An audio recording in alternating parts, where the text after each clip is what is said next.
Hey everybody, what's up? It is Tuesday, June 6th. So, before I talk about the markets and the fiscal, I just want to mention one thing. Have you ever done business on eBay? Like, I just sold a bunch of stuff because I'm moving.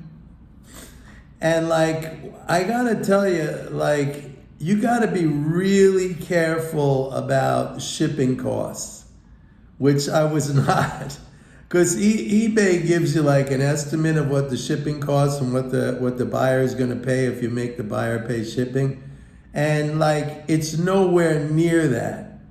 I just lost money on an item I sold because of shipping cost. It was ridiculous, man. So just be careful if you're doing anything on. And probably a lot of you know a lot more about eBay than I do. I've used it over the years for buying, for selling, but I don't know. It's just shipping costs are ridiculous.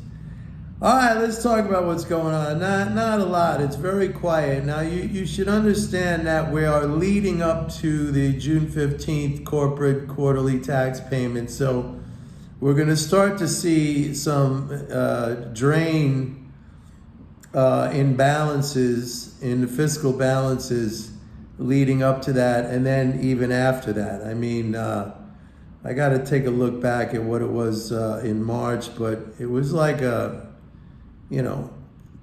around 200 billion, something like that. It was pretty substantial. And so that's, because let me distinguish. It's very important because probably many of you, if you're reading the financial media, you're listening to them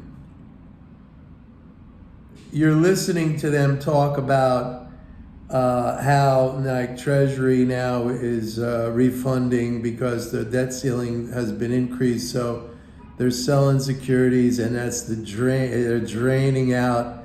And that's just wrong. That is just wrong. And I could explain why it's wrong.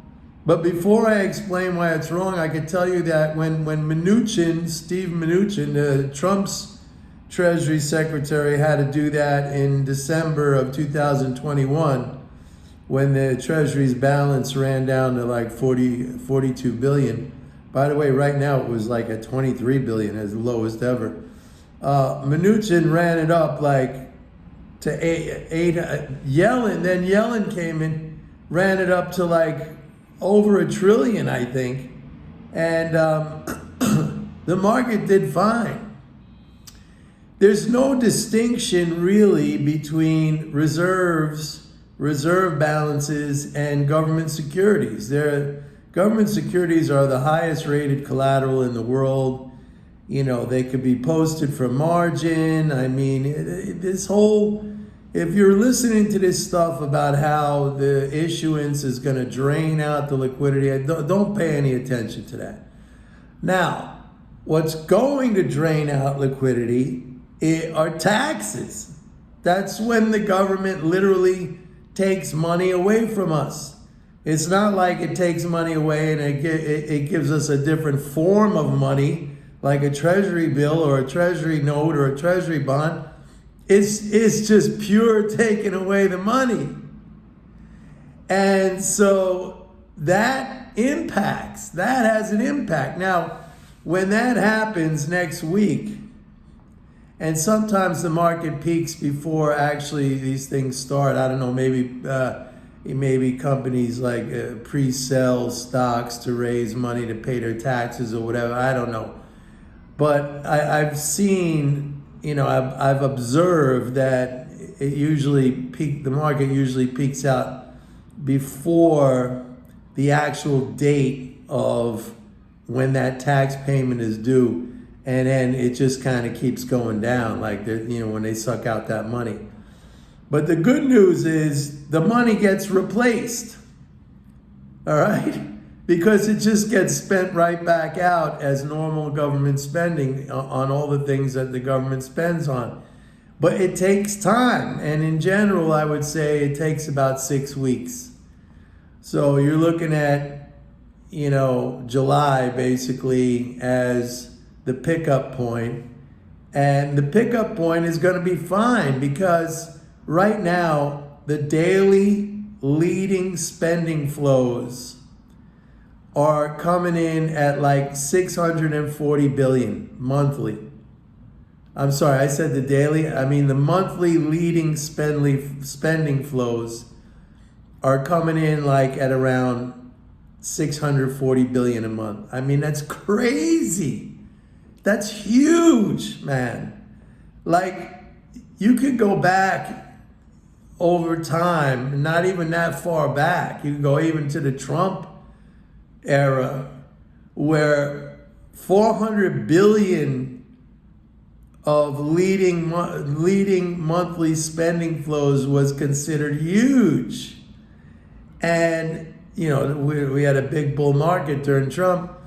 But we're up to we're at like an average of like 600 billion a month.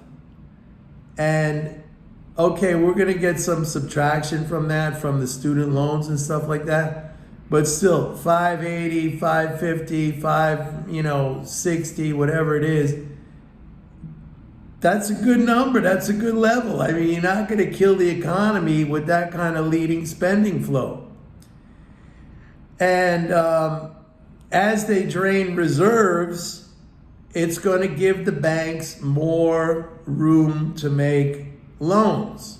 All right, people have asked me this before, like, Mike, can you please explain, like, what do you mean, like, when reserves go down, like, loans go up? Yeah, because reserves are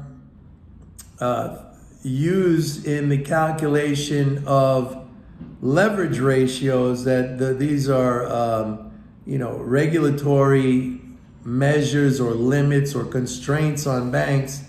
They have to have a certain leverage ratio. They can't go below, I think it's 3%. So when the Fed or whatever is piling reserves onto the bank balance sheet, that's why they had to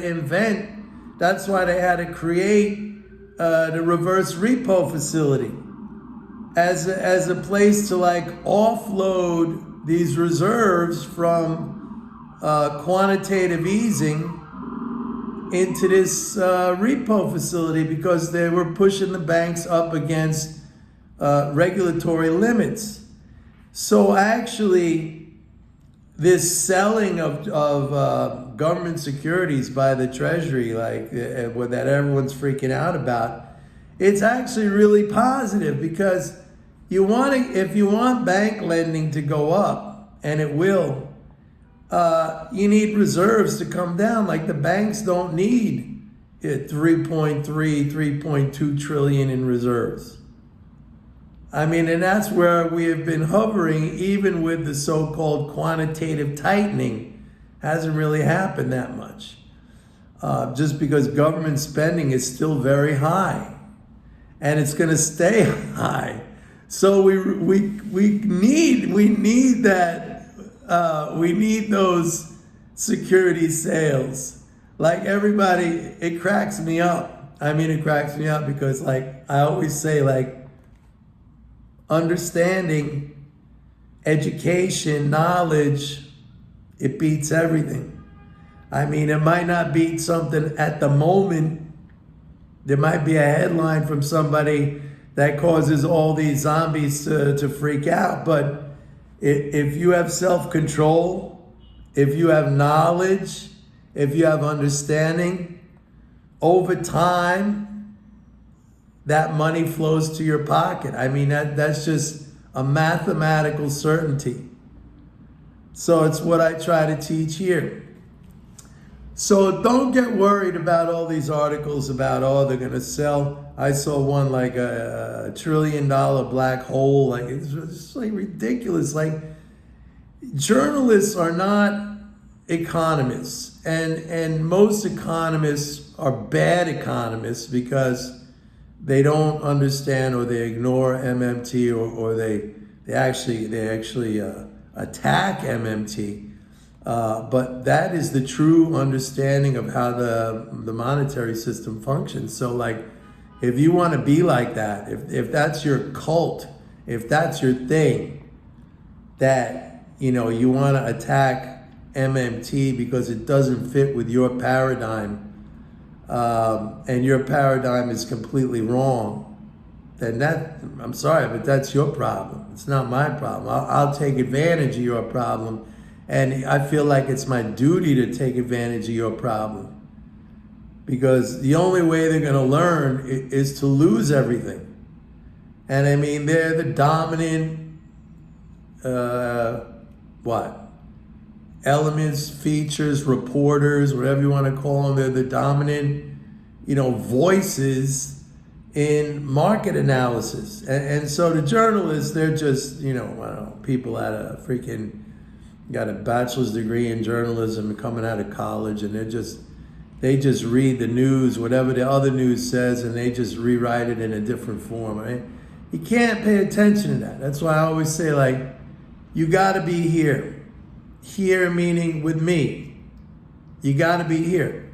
I'm the only guy who does this. I'm the only guy who does MMT, market, and economic analysis every single day. Not only on these videos, but of course my report. The breakdowns are intense. Okay, the report is 15 pages long. It comes out every week, and you see every metric, every single metric. And I mean, when you know what's going on, and when you could see ahead into the future, which is, what this understanding gives you, then you don't get nervous, you don't get panicked out, you don't freak out. And that's really, really important, because so many people sabotage themselves because of emotion. Sorry. You got to control your emotion. And that comes with understanding, knowledge, facts. All right? You know what's going on. Anyway, go to my website, pitbulleconomics.com. Sign up for a 30-day free trial. We've got a special offer going on. See you guys tomorrow. Bye.